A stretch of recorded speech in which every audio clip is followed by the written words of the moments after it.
Coming up in today's food adventure. Oh my gosh, it's actually really scary. I went looking for pirate treasure in Hong Kong and learned nothing fuels an appetite quite like fear of death. So get ready to see me down snack after snack after snack after snack. It's like a punch in the face. I love it. And experience a side of Hong Kong life I never have before. That was the coolest pee ever. So grab snacks, get comfy, and as always, don't forget to subscribe. Ahoy, me hearties!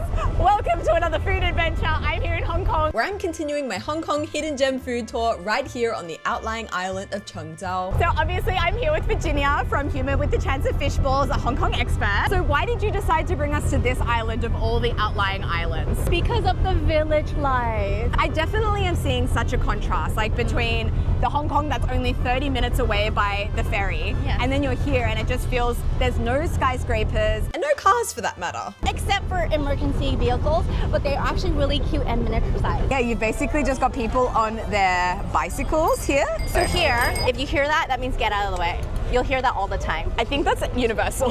There's a lot of iconic snack foods that you will see on Hong Kong Island, but it actually originated from Chau. So that's another important reason why we're here, to eat. So let's get the ball rolling with brekkie and bevies. That's breakfast and beverages for the non-Australians in the chat. Cold drinks are the death of us, so I got something hot. It's watercress honey. I love how there's so many interesting drinks here in Hong Kong. Oh, that's delicious. Oh, you like it? It's a little bit fruity, but it's mostly just like a richness of sweetness here, but not too sweet. It just goes down a treat. So this is actually cooling for your chi. Watercress is more cooling, but then I made it hot, so it balances everything out. Meanwhile, I'm over here absolutely annihilating all of that carefully balanced tea with my favorite Hong Kong drink, salted lemon, served on a mountain of ice. I'm back.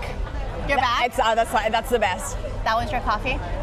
This is one of my favorite things. And it always just goes really well with whatever you're eating. So we've just received our breakfast, which is a massive bowl here. I'm glad we're sharing. So they're famous for their satay beef macaroni. It's a macaroni, but it's made with rice. So it's called mai tong. Is this a breakfast dish? Yeah, we like soupy noodles. This is a breakfast thing. Satay beef with noodle in soup is a breakfast thing. Wow, what a combo. Because the sauce is quite savory and powerful, last time I tried it with a softer noodle and it was too savory.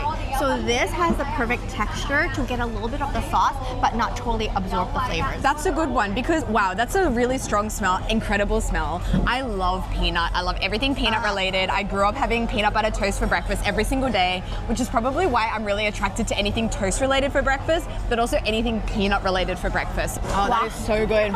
Salty, peanutty, creamy. It's like a punch in the face. I love it. And the bite of the noodle, it has a little bit of a spring versus a macaroni, which is kind of a little bit more soggy. You're totally right as well with the rice. It balances it out a bit. I'm gonna try the beef. It looks so tender and delicious. Oh, I really like it. It's currently sprinkling and raining, and I've got this super comforting bowl of satay beef noodles. I mean, what a dream. Right before your hike. Are we going on a hike? Yes. Oh, what are we doing next? We're gonna go find treasures in the pirate cave. Not me thinking this was metaphorical. No, we're actually walking our way to the other side of the island, over a hill, onto the rocks, where a pirate supposedly buried his treasure here? So according to legend, in the 19th century, a really famous pirate, Zhang he left his treasures here when he sought refuge. Oh. And the treasures have never been found. In this cave right here? Yes. Is this it? This is it. That's a cave? Yeah, it's it looks like a collection of rocks. But inside there's a hole. So am I meant to go in there? You and are. look for the treasure? It is. It's very dark. It's very slippery. You will need a flashlight or you will need your phone. Okay. Wow. Okay, this suddenly got really adventurous. Oh, it's really small. Does this actually go through to another side? Yes, I promise you. Oh my gosh. Okay, so we're going in there. It's also just like not the outfit for it, guys. Oh my gosh, it's actually really scary. I'm gonna use my flashlight. I would not recommend this for anyone who's claustrophobic. So this is what we're working with. Okay, wow. When you don't have your flashlight on, like let me turn that off, it is absolutely pitch black. So I have to go down this ladder. I'm gonna need all my hands for this. So I'm gonna say goodbye and hopefully see you on the other side. All right, it's just me. Her transmitter has disconnected, so she's probably in the cave now. There's only one entry point and one exit point, so I'm gonna go to the exit point and meet her there and see how she's doing. Meanwhile, under the rock, I'm having the longest few minutes of my life, let me tell you. Oh, there she comes. Hey, yeah. That was scary. That was really scary. Like I guess I've just added one more fear to the list. Did you find anything in there?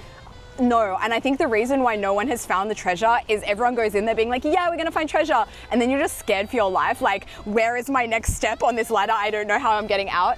So no, I have to tell you honestly, I didn't even look. Oh, I see. I didn't even look. You wanna go down again? No. I never want to go there again. So I guess all that's left to do is walk back. There's been a change of plans. So there's this lady that I just noticed on her boat and she's just like waving. And I was like, is she waving at us? Turns out she's waving at customers. So what you can actually do is wave her down and she'll take you back to the main port. Okay, let's go, 20 per person. This is called a sampan. In Chinese, it's sampan. So it sounds like 3 boards. So it just means a very basic primitive boat. 1 board, 2 boards, 3 boards. These are the sampan boats that you see docked in the Typhoon shelters. These are the working boats of Hong Kong. So do you see how all these sampans are green? Do you know why there's so many green things in Hong Kong? I have no idea. Because after World War II, green paint became really cheap because the war was over and the military didn't need it anymore. And Hong Kong was quite a poor city, so they bought up the green paint. Like the ferry is green. Star Ferry is green. Ding Ding is green. These sampans are green. Even I'm green. Looks like I've unknowingly dressed a theme. Anyway, we've arrived back at the main port. Time to hunt down our next snack of the day. Fishballs! Gigantic fishballs. Curry fishball. And then turns out they are not just known for fishballs, but the mega big ones. They are really big for They're fish balls. massive. Definitely bigger than fish balls I've seen in Chaoshan or Fuzhou before. But another thing that makes a Hong Kong fish ball a little different is A, they're deep fried, and B, they're smothered in curry sauce. And it's not only curry fish balls they have here. Well, At this here- place, they've got a huge variety. Let me show you. You have like spicy ones, curry ones, satay sauce, curry sauce, barbecue sauce, wow, and original. They actually sort their fish balls by spice level. So the least spicy is over here with original and plum sauce, also barbecue sauce. And then you've got satay and curry sauce, which is a bit more spicier, as well as black pepper. And then you've got the green curry sauce, and Sichuan spicy is the spiciest of them all. So what I'm thinking is we get some of different levels and we see just how spicy it actually gets. It's the most appropriate photo for you. You've named your whole channel and identity about fish balls. Can I tell you something funny? Yeah. So I call myself the fishball lady in English, right? But in Chinese, a fishball lady is a prostitute. Fishballs refers to the boobs. Oh, really? So I can't translate it into Chinese. For someone who knows so much about fish balls, no pun intended, what makes a good fish ball? The texture, it has to be bouncy, less filler, and then the sauce. This one's covered in a sweet plum sauce and is also our least spicy one. The texture is nice, it's bouncy. You could like literally bounce that. And we also like the ones that are hand smacked. So we believe that the best fish balls have to be hand smacked. So you have to smack them until it heigao is what they call it. So it makes a gooey paste and that gives the best texture. This one is green curry flavor. Oh, it smells spicy. It does smell spicy. It also smells quite fresh, like refreshing. It's like got a zinginess to it. That has some heat.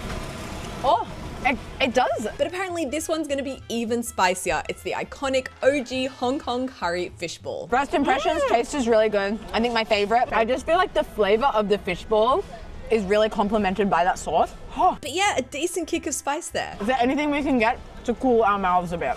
Mango mochi. So I did a video before and I went around, I tried all the mango mochi. This is the place. The mango mochi, like the mango is this big and the skin is the thinnest and it's just so good together. And inside the store, you can actually watch as they're made fresh. She grabs some of the fresh mango. It's such a huge chunk. And then she covers it with the mochi. Oh, look at this. I can feel the mango inside because that mochi is so soft. Oh my God, Laura. What I love about this is just how natural it is. It's just really ripe, delicious, sweet mango.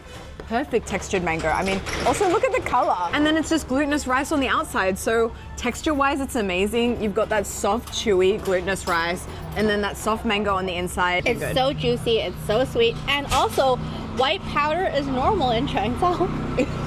It's really iconic, but it's so iconic that back on the Kowloon side or the Hong Kong Island side, you'll see Cheung mango mochi and other people will sell it as well. Is there anything else really iconic snack-wise here that we should be trying? Peace buns. A long time ago, legend has it that there was a big plague here during the Qing dynasty, and so they would make these peace buns and they would drive away the plague. And here is our peace bun. It says peace literally on it. That's upside down, so ping an. And now that I'm seeing it, something else is making a lot of sense because on this island here, I'm seeing so many souvenir shops with so much merch with this, like this shape. Because the wackiest festival in Hong Kong happens here on this island. It's a competition. There's a whole tower of buns and you scramble up to the top and you try to get as many buns as possible into your basket and whoever gets the most wins.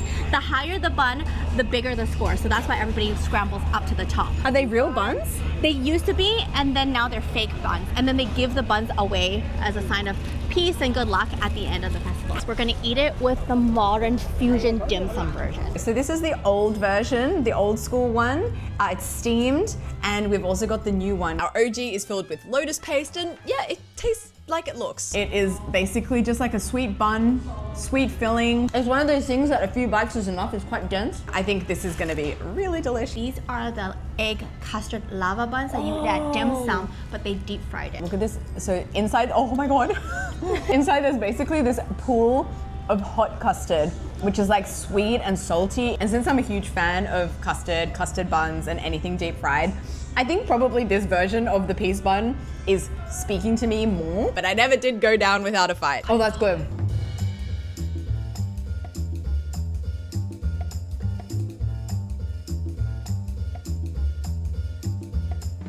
This is a must get for me. These are just frozen pineapple rings because it's usually really hot and we come to the island. Oh my God, look at these watermelons on sticks as well. That is so freaking cool. You are still good? I'm 33. Thank you. You made my day.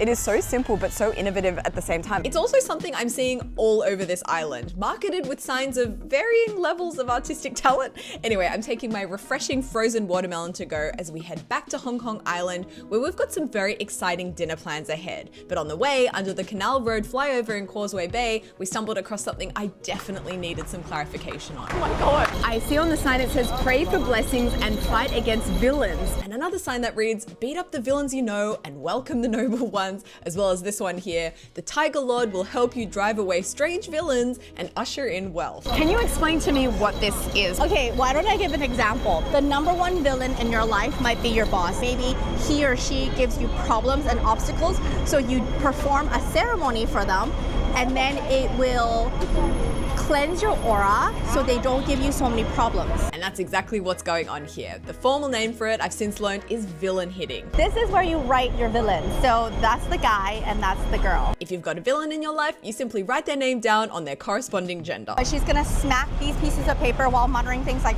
I'm gonna hit you so hard you won't have shoes to wear. I'm gonna hit you so hard. Oh, now she's whacking. And yeah, they do not hold back. Villains, consider yourselves hit.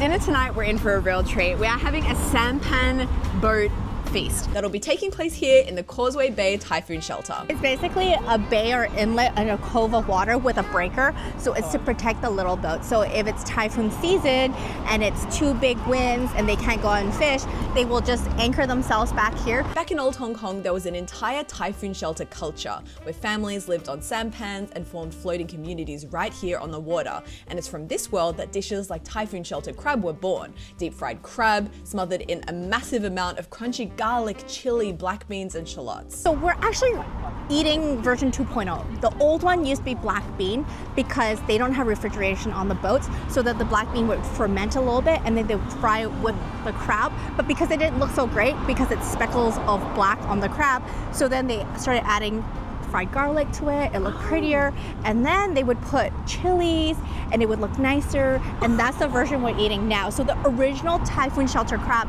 isn't the version we're eating. A water taxi will get us. They will bring us over to our sampan boat, which is just for the two of us, and then they will cook on that boat, and then that guy on the little speedboat will ferry the food over to us. It feels like there's so many boats. Welcome to my sampan. We've got a very beautiful long table here, and I'd like to take you through here where we have a very special feature, because obviously this is a restaurant. A licensed restaurant must have a bathroom.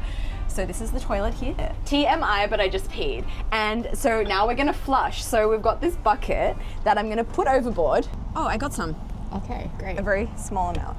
You might have to do it twice then. Oh, good, look how much I got. It's a good thing it wasn't number 2. Yeah, that was definitely not enough water. I had to go fishing for more. And then you use said water to flush. That was the coolest pee ever. And there we go, that's the toilet. That's our sampan. We should be receiving our food pretty soon. What you're seeing here, that is the delivery boat from the kitchen. He is basically transporting the cooked items that has been cooked on another boat here to this boat. And here's our spread here. We've got the razor clams, my favorite. I love razor clams. Steamed with glass noodles and then tons of garlic. which I'm drenching with more sauce and then scraping it all onto my plate. Then I'll get a bit of the clam, bit of the noodles, bit of that garlic. Just a bit? Obscene. It's tasty. But wow, is that a lot of garlic. Basically, the flavor of that is very easy to describe. Imagine just eating garlic. I love how it's like strands. It's like the spaghetti of the sea. It's a protein noodle. We've got some prawns. Which I peeled and smothered in the remnants of my soy garlic razor clam toppings, which I feel was definitely the move. And then Typhoon shelter crab. Oh wow, it looks a bit different to the Typhoon shelter crab I've seen before.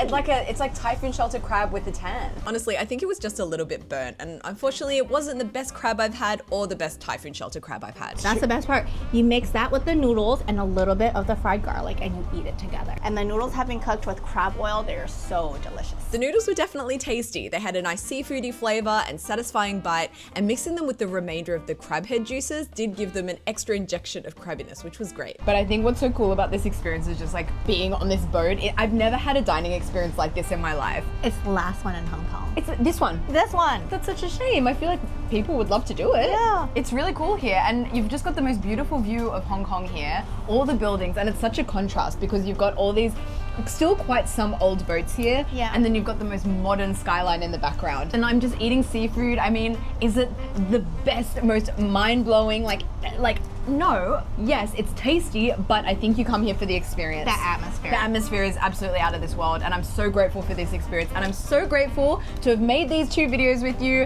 and for you showing me around. So thank you so much for everything. Thank you Make for sure having me. you are following Virginia on all of her respective platforms, and shout out, she's doing tours here in Hong Kong, so she is the girl to get in touch with if you're looking for Hong Kong tours. So that's going to be it from me here in Hong Kong. I hope you've enjoyed this video and this set of Hong Kong hidden gems, and I will see you next week.